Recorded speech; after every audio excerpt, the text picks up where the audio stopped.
Hello everyone, welcome to सत्य study. आज मैं एजुटेरिया 5000 का जो सामान्य अध्ययन है उसका सेट नंबर 4 करवाने जा रहा हूँ। मैंने 3 सेट अपलोड कर चुका हूँ, आप लोग जा कर के देख सकते हैं इसे। तो चलते हैं सेट नंबर 4 का क्वेश्चन नंबर 1 पे। भारत में पर्यावरण संरक्षण अधिनियम कब पारित किया गया? 1980 ईस्वी में, 1982 ईस्वी में, 1986 ईस्वी में, 1989 ईस्वी में। इसका क्या हो जाएगा? इसका हो जाएगा 1986 ईस्वी में। यानी कि भारत में पर्यावरण संरक्षण अधिनियम 1986 ईस्वी में पारित किया गया था। निम्नलिखित में कौन एक कृत्रिम परितंत्र है? वन, समुद्र, झील, बगीचा। इसका क्या हो जाएगा? बगीचा हो जाएगा। यानी कि बगीचा जो है एक कृत्रिम परितंत्र है। निम्नलिखित में कौन सर्वाधिक ग्रीन हाउस इफेक्ट करती है? जलवाष्प, CO2, मीथेन, ओजोन। क्या हो जाएगा इसका? इसका हो जाएगा आपका जलवाष्प। यानी कि जलवाष्प जो है सबसे अधिक ग्रीन हाउस इफेक्ट करती है। भारत के मुख्य भूमि का दक्षिणतम बिंदु है, क्या है? इंदिरा पॉइंट, कन्याकुमारी, रामेश्वरम, लक्षद्वीप। क्या हो जाएगा इसका? इसका होगा कन्याकुमारी। यानी कि भारत के मुख्य भूमि का दक्षिणतम बिंदु कन्याकुमारी है। भारत में किस प्रकार का वन सर्वाधिक भाग में पाया जाता है? उष्ण कटिबंधीय सदाबहार वन, उष्ण कटिबंधीय पर्णपाती वन, पर्वतीय वन, मैंग्रोव वन। इसका क्या होगा? मतलब इसका बी नंबर हो जाएगा आंसर। यानी कि भारत में जो है उष्ण कटिबंधीय पर्णपाती वन सर्वाधिक मात्रा में पाया जाता है, सबसे अधिक भाग में पाया जाता है। ओके, नेक्स्ट 6 नंबर हम लोग देखते हैं। 6 नंबर क्या है कि निम्नलिखित कथनों में कौन सही है? निम्नलिखित कथनों में कौन सही है? हिमालय के पश्चिम भाग की अपेक्षा पूर्वी भाग में अधिक विविधता पाई जाती है। हिमालय के पश्चिम भाग की अपेक्षा पूर्वी भाग की चौड़ाई अधिक है। इसका क्या होगा? आंसर क्या हो जाएगा आपका इसका केवल एक, केवल दो, केवल एक एवं दो, दोनों, इनमें से कोई नहीं। इसका केवल एक हो जाएगा। यानी कि हिमालय के पश्चिमी भाग की अपेक्षा पूर्वी भाग में अधिक विविधता पाई जाती है। अरब सागर में गिरने वाली भारत की सबसे बड़ी प्रायद्वीपीय नदी कौन है? गोदावरी, ताप्ती, नर्मदा, साबरमती। सी नंबर हो जाएगा नर्मदा। यानी कि अरब सागर में गिरने वाली भारत की सबसे बड़ी प्रायद्वीपीय नदी कौन है? प्रायद्वीपीय नदी नर्मदा नदी है। नेक्स्ट हम लोग देखते हैं, चाय की खेती के लिए निम्न में से कौन सी मिट्टी सबसे उपयुक्त है? अम्लीय मिट्टी, क्षारीय मिट्टी, जलोढ़ मिट्टी, रेगूर मिट्टी। तो इसका हो जाएगा अम्लीय मिट्टी है। चाय की खेती के लिए अम्लीय मिट्टी सबसे उपयुक्त है। मानसून निवर्तन होता है पश्चिमी तट से पूर्वी तट, उत्तर से दक्षिण, उत्तर पूर्व भारत से पश्चिमी तट, उत्तर पश्चिम भारत से बंगाल की खाड़ी। इसका आंसर क्या हो जाएगा? इसका हो जाएगा उत्तर पश्चिम भारत से बंगाल की खाड़ी में। मानसून निवर्तन जो है होता है उत्तर पश्चिम भारत से बंगाल की खाड़ी में। वेनेजुएला की राजधानी कहाँ है? Caracas, Belgrade, Muscat, Cairo. इसका हो जाएगा काराकस है। वेनेजुएला की राजधानी कहाँ है? काराकस है। नेक्स्ट देखते हैं हम लोग 11 नंबर। 11 नंबर में क्या है? निम्नलिखित में कौन सुमेलित नहीं है? भारत में चक्रवात बोला जाता है, चीन में टाइफून बोला जाता है, ऑस्ट्रेलिया में बिली बोला जाता है, अमेरिका में बागियो बोला जाता है। ये गलत है, अमेरिका में बागियो बोला जाता है, बाकी सारा सही है। भारत में चक्रवात बोला जाता है, चीन में टाइफून बोला जाता है, ऑस्ट्रेलिया में बिली बोला जाता है। कोरल रीफ या प्रवाल भित्ति मुख्यतः कहाँ पाई जाती है? विषुवत रेखा के पास, ध्रुवीय क्षेत्र के पास, कर्क एवं मकर रेखा के बीच, ठंडे समुद्री तट के पास। इसका क्या हो जाएगा? इसका हो जाएगा कर्क एवं मकर रेखा के बीच।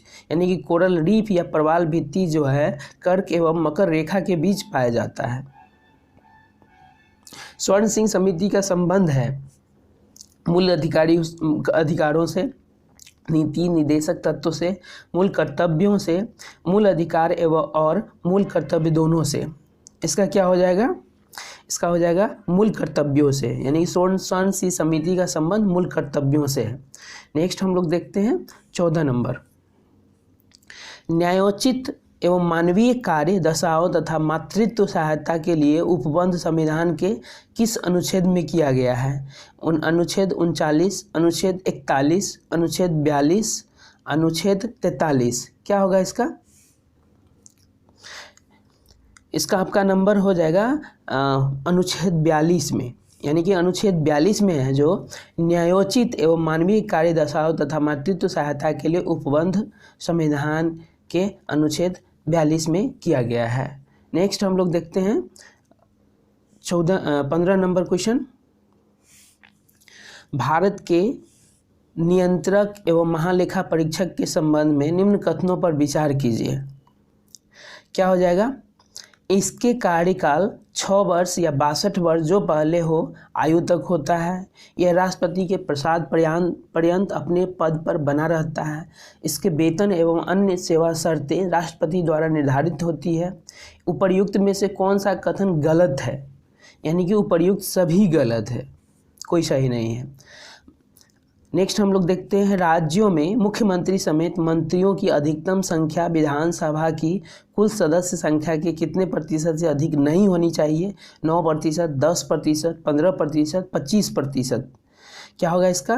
इसका सी नंबर हो जाएगा 15% से अधिक नहीं होना चाहिए, यानी कि राज्यों में मुख्यमंत्री समेत मंत्रियों की अधिकतम संख्या विधानसभा की कुल सदस्य संख्या के 15% से अधिक नहीं होनी चाहिए। नेक्स्ट हम लोग देखते हैं 17 नंबर, रीट जारी करना उच्चतम न्यायालय के किस क्षेत्राधिकार में आता है? मूल क्षेत्राधिकार, न्यायाधीश क्षेत्राधिकार, अपीलीय क्षेत्राधिकार, सलाहकार क्षेत्राधिकार। इसका क्या होगा? इसका हो जाएगा आपका न्यायाधीश क्षेत्राधिकार हो जाएगा, यानी कि रीट जारी करना उच्चतम न्यायालय के न्यायाधीश क्षेत्राधिकार में आता है। दल बदल अधिनियम संबंधित संशोधन कब पारित किया गया था? 1964 में, 1985 में, 1984 ईस्वी में, 1989 ईस्वी में। इसका हो जाएगा 1985 ईस्वी में, यानी कि दल बदल अधिनियम संबंधित संशोधन 1985 में पारित किया गया था। सर्वप्रथम प्रत्यक्ष चुनाव का प्रावधान निम्नलिखित में से किस अधिनियम द्वारा किया गया? भारत परिषद अधिनियम 1892, भारत परिषद अधिनियम 1909, भारत शासन अधिनियम 1919, भारत शासन अधिनियम 1935। क्या हो जाएगा इसका? इसका हो जाएगा भारत शासन अधिनियम 1919 में, यानी कि सर्वप्रथम प्रत्यक्ष चुनाव का प्रावधान भारत शासन अधिनियम 1919 अधिनियम द्वारा किया गया था। नेक्स्ट हम लोग देखते हैं क्वेश्चन नंबर 20। क्या कर रहा है? क्वेश्चन नंबर 20 में प्रधानमंत्री का राष्ट्रपति को सूचनाएं प्रदान करने संबंधी कर्तव्यों का उल्लेख है। अनुच्छेद 74 में, अनुच्छेद 75 में, अनुच्छेद 77 में, अनुच्छेद 78 में। अनुच्छेद 78 में है, यानी कि प्रधानमंत्री का राष्ट्रपति को सूचनाएं प्रदान करने संबंधी कर्तव्यों का उल्लेख है अनुच्छेद 78 में। निम्नलिखित में कौन सा देश प्रातःकाल शांति की भूमि यानी कि लैंड ऑफ द मॉर्निंग काम के नाम से जाना जाता है? जापान, दक्षिण कोरिया, चीन, थाईलैंड। इसका आंसर हो जाएगा दक्षिण कोरिया, यानी कि आपका दक्षिण कोरिया देश जो है वो प्रातःकाल शांति की भूमि लैंड ऑफ द मॉर्निंग काम के नाम से जाना जाता है। विश्व जल संरक्षण दिवस कब मनाया जाता है? 28 फरवरी को, 22 मार्च को, 5 जून को, 11 जुलाई को। तो विश्व जल संरक्षण दिवस जो है कब? 22 मार्च को मनाया जाता है। विश्व जल संरक्षण दिवस 22 मार्च को मनाया जाता है। नेक्स्ट हम लोग देखते हैं क्वेश्चन नंबर 23। क्या है क्वेश्चन नंबर 23? स्वदेशी और बहिष्कार आंदोलन का अनुमोदन कांग्रेस के किस अधिवेशन में हुआ? कलकत्ता अधिवेशन 1906, सूरत अधिवेशन 1907, बनारस अधिवेशन 1905, मद्रास अधिवेशन 1908। क्या हो जाएगा इसका? बनारस अधिवेशन 1905 यानी कि स्वदेशी और बहिष्कार आंदोलन का अनुमोदन कांग्रेस के बनारस अधिवेशन 1905 में हुआ था। कांग्रेस की कार्य समिति में भारत विभाजन का प्रस्ताव कब पारित किया गया? 3 जून 1947 को, 14 जून 1947 को, 19 जुलाई 1947 को, 14 अगस्त 1947 को। इसका क्या हो जाएगा? इसका हो जाएगा आपका 14 जून 1947 को। कांग्रेस की कार्य समिति में भारत विभाजन का प्रस्ताव 14 जून 1947 में किया गया था। नेक्स्ट हम लोग देखते हैं 25 नंबर क्वेश्चन। 25 नंबर क्या है? संविधान सभा की प्रथम बैठक का आयोजन किस गवर्नर जनरल के द्वारा किया गया? लॉर्ड माउंटबेटन, लॉर्ड वेबल, ली राजगोपालाचारी, सी होगा यहाँ, सी राजगोपालाचारी, इनमें से कोई नहीं। इसका क्या हो जाएगा आपका? यानी कि लॉर्ड वेबल। संविधान सभा की प्रथम बैठक का आयोजन लॉर्ड वेबल के द्वारा किया गया। मंगल पांडे ने प्रथम भारतीय स्वतंत्रता संग्राम की शुरुआत की। इसके उपरांत ब्रिटिश सरकार द्वारा उन्हें कब फांसी दी गई? क्या होगा इसका? इसका हो जाएगा 8 अप्रैल 1897 में। मंगल पांडे ने प्रथम भारतीय स्वतंत्रता संग्राम की शुरुआत की। इसके उपरांत ब्रिटिश सरकार ने उन्हें 8 अप्रैल 1897 में फांसी दी थी। भावी आंदोलन का प्रमुख क्षेत्र नहीं रहा बंगाल, संयुक्त प्रांत, असम, इनमें से कोई नहीं। मतलब कौन सा नहीं रहा था? बंगाल रहा था, संयुक्त प्रांत रहा था, असम नहीं रहा था। असम नहीं, यानी भावी आंदोलन का प्रमुख क्षेत्र असम नहीं रहा था। पुस्तक एरिया ऑफ डार्कनेस क्या है? पुस्तक एरिया ऑफ डार्कनेस के लेखक कौन है? B.S. Naipaul, Theodore Morrison, R.C. Dutt, M.G. Ranade. इसका क्या हो जाएगा? इसका हो जाएगा B.S. नायपाल। यानी कि पुस्तक एरिया ऑफ डार्कनेस के लेखक हैं B.S. नायपाल। सूची 1 और सूची 2 को सुमेलित कीजिए। सूरत की संधि, देखिए हम लोग इसको मिलाते हैं। सूरत की संधि कब हुआ था? 1775 में। पूना की संधि कब हुआ था? 1817 में। पुरंदर की संधि कब हुआ था? 1665 में। और देवगांव की संधि कब हुआ था? 1803 में। तो कौन सा हो जाएगा? 4 3 4 3 4 3 1 2 4 3 1 2 यानी कि सी नंबर हो जाएगा इसका आंसर। क्या होगा? इसका सी नंबर हो जाएगा। यानी सूरत की संधि 1775 में, पूना की संधि 1817 में, और पुरंदर की संधि 1665 में, देवगांव की संधि 1803 ईस्वी में हुआ था। D2। ठीक है, नेक्स्ट देखते हैं हम लोग 30 नंबर। 30 नंबर क्या है?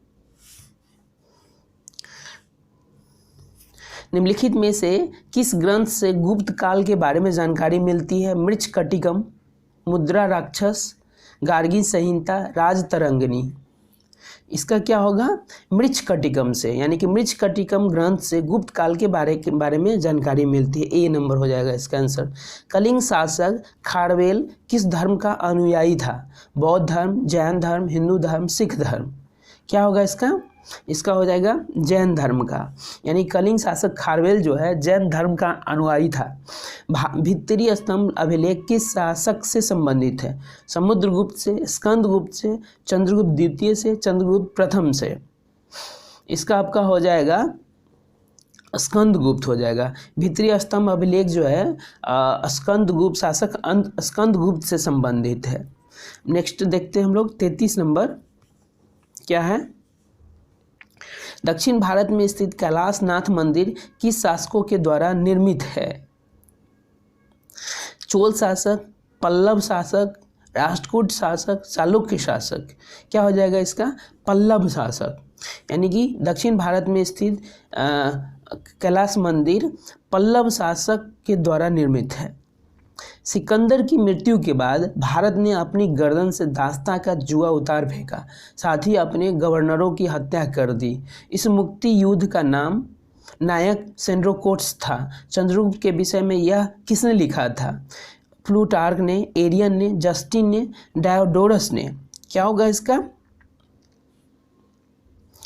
एरियन ने लिखा था ये कि सिकंदर की मृत्यु के बाद भारत ने अपनी गर्दन से दास्ता का जुआ उतार फेंका, साथ ही अपने गवर्नरों की हत्या कर दी। इस मुक्ति युद्ध का नायक सेंड्रोकोर्स था।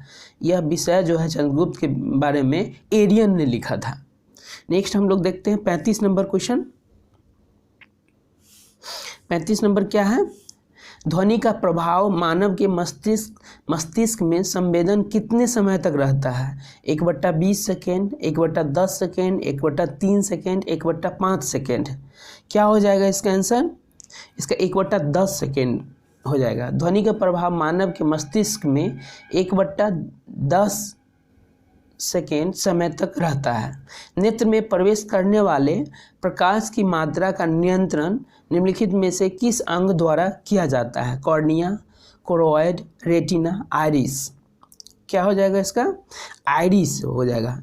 आंसर आइरिस हो जाएगा। यानी कि नेत्र में प्रवेश करने वाले प्रकाश की मात्रा का नियंत्रण आइरिस के मतलब आइरिस द्वारा किया जाता है। रक्त की अशुद्धियाँ किस अंग में जाकर छनती है? फेफड़ा, वृक्क, यकृत, हृदय।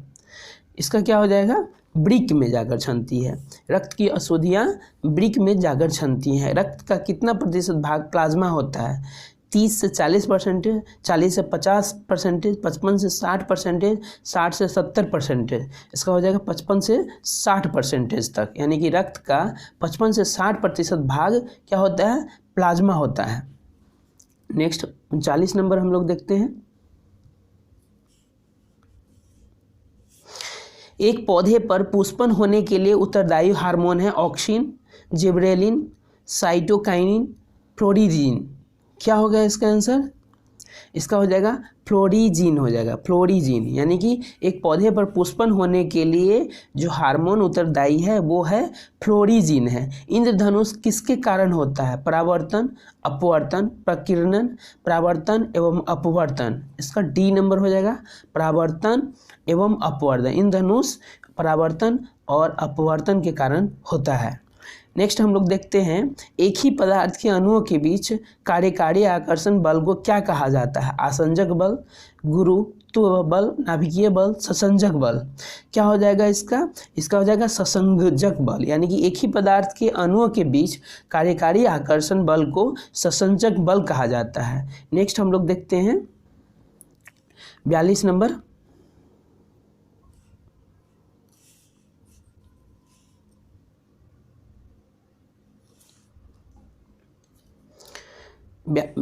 बयालीस नंबर क्या है हम लोग का? किसी अभिक्रिया में भाग लेने वाले पदार्थ क्या कहलाते हैं? प्रतिफल, अवकारक, अभिकारक, ऑक्सीकारक। क्या हो जाएगा इसका? इसका हो जाएगा आपका अभिकारक कहलाता है। किसी अभिक्रिया में भाग लेने वाले पदार्थ को अभिकारक कहते हैं। क्षारक को जल में घोलने पर क्या मुक्त होता है? OH- आयन, H+ आयन, दोनों आयन, कोई आयन नहीं। तो इसका आंसर हो जाएगा आपका OH- आयन। यानी कि क्षारक को जल में घोलने पर OH- आयन मुक्त होता है। नींबू के रस का pH मान होता है 1.5, 2.2, 7.4, 1। इसका आंसर हो जाएगा 2.2। यानी कि नींबू के रस का pH मान जो होता है 2.2 होता है। बादल, नेक्स्ट हम देखते हैं 45 नंबर। बादल और वायुमंडल का तैरना किस कारण होता है? ताप के कारण, दाब के कारण, समुद्र से दूरी के कारण, श्यानता के कारण। क्या हो जाएगा इसका? इसका आपका हो जाता है श्यानता के कारण। डी नंबर इसका आंसर हो जाएगा, श्यानता के कारण। बादल और वायुमंडल का तैरना श्यानता के कारण होता है। नेक्स्ट हम लोग देखते हैं 46 नंबर क्वेश्चन। क्या कह रहा है 46 नंबर? छाया में पनपने वाले पौधे को क्या कहते हैं? हेलोफाइट, सियोफाइट, लिथोफाइट, पॉस्मोफाइट। क्या हो जाएगा इसका? इसका सियोफाइट हो जाएगा। यानी कि छाया में पनपने वाले पौधे को सियोफाइट कहा जाता है, कहते हैं। मेनरहीन अंतर्राष्ट्रीय सीमा रेखा किन दो देशों के बीच है? तो रूस और फिनलैंड, रूस एवं चीन, रूस एवं अलास्का, रूस एवं स्विट्जरलैंड। इसका क्या हो जाएगा, रूस एवं फिनलैंड के बीच में है। मेनरहीन अंतर्राष्ट्रीय सीमा जो है रूस एवं फिनलैंड के बीच है। जैव विविधता दिवस निम्नलिखित में से किस दिन मनाया जाता है, 5 मई, 17 मई, 22 मई, 25 मई। क्या हो जाएगा इसका, इसका हो जाएगा 22 मई। जैव विविधता दिवस जो है 22 मई को मनाया जाता है। राष्ट्रीय खाद्य सुरक्षा मिशन NFSM की शुरुआत किस वर्ष की गई थी। इसका क्या हो जाएगा, राष्ट्रीय खाद्य सुरक्षा मिशन की शुरुआत किस वर्ष की गई थी, 2007 में, 2011 में, 2013 में, 2015 में। क्या होगा इसका, 2007 में, यानी कि राष्ट्रीय खाद्य सुरक्षा मिशन की शुरुआत 2007 में की गई थी। भारत में मुद्रास्फीति के प्राकलन का सबसे प्रचलित माप क्या है, WPI, IIP, CPI, PPI। क्या हो जाएगा इसका, इसका हो जाएगा CPI, यानी भारत में मुद्रास्फीति के प्राकलन का सबसे प्रचलित माप है CPI। इस तरह से आज सेट नंबर 4 का 50 क्वेश्चन मैंने करवा दिया है।